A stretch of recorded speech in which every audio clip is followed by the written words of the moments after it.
Sa gitna ng naitatalang African swine fever sa ilang lugar sa bansa, alamin natin ang epekto nito sa supply at bentahan ng karneng baboy. Kausapin natin si Pork Producers Federation of the Philippines National Chairman at AGA Party List Representative Nicanor Briones. Magandang umaga at welcome po sa Balitang Hali.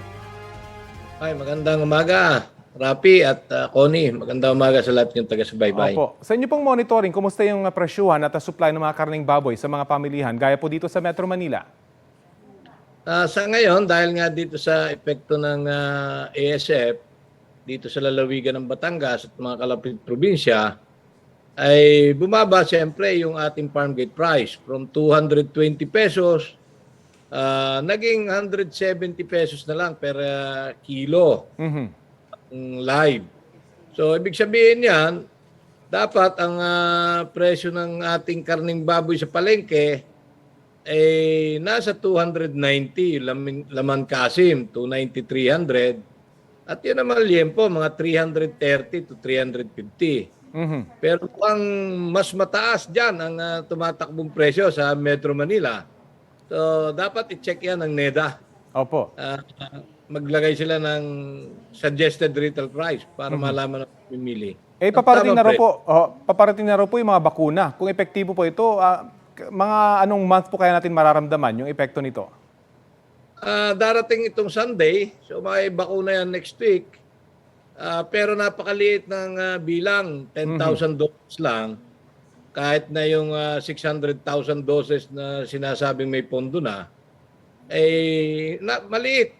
10% lang ang mababakunahang backyard niyan.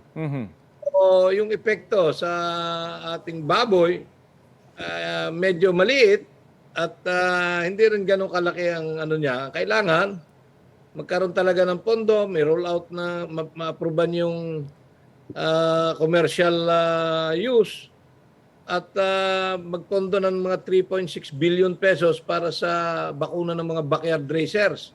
Yung 6 milyon na alaga ng backyard racers. So hanggat hindi po dumarating yung bulto ng bakuna, tataas pa po kaya yung presyo ng baboy? Ano po yung dapat i-expect ng ating mga consumer?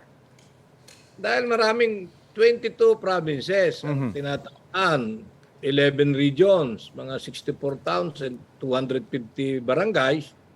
So, siyempre, mababawasan ang supply ng baboy. Dadating ang bear months. So, mas malakas naman ang demand.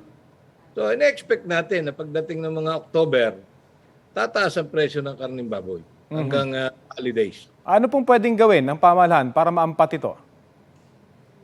Simple lang, matagal na natin sinasabi. Una, maganda yung sinabi ni Secretary Kiko Laurel, magbabayad sila ng 4,000 sa piglet, 8,000 sa malaking baboy, at 12,000 sa inahin bulugan. Dapat gawin ka agad yan. Basta tinamaan at binaon yung baboy, bayaran. Pero maliit yung pondo, 150 million. Ang kailangan dyan, at least mag-budget ng 5% man lang ng populasyon. Kasi nung 22% ang namatay sa ASF Kahit 5%, para lang isurrender ng ating mga magbababoy yung tinatamaan ng ASF, mga 5 billion yon. Kaya nga aking inihikayat ng ating gobyerno mag-declare ng National State of Calamity para yung calamity fund ng presidente ng lahat ng LGU ay magamit. Pati sa bakuna. Nabanggit nyo nga po, magbe-bare months na. So asahan pa rin mataas pa hanggang sa December itong presyo ng baboy at yung supply talagang limitado pa rin? Ay, sigurado yon. Sigurado yon. Pagdating ng December, mas mataas. Baka umabot ng mga 400 pesos yung ating karning baboy. Yung baka mas mataas pa yung liempo. Dahil nga maliit ang supply, malaki ang demand. Hindi naman kayang palitan na imported yung gusto ng mamamayan dahil mas masarap yung sariwa at mas ligtas. Wag tayong maniwala na porke imported ay ligtas. Alam nyo ba kung saan galing ang ASF? Sa imported na karning baboy. So, dahil tayo lang yung bansa na walang laboratory test ang pumapasok mga agricultural commodities. Wala nung first border inspection facilities.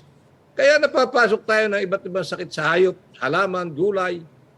Yan ang nangyayari. So yun po siguro ang kailangang improve. At in the meantime, maghanap muna ng alternatibo hanggat nagsastabilize itong ating presyo at supply ng baboy. Maraming salamat po sa oras na binahagi niyo po sa Balitang Hali.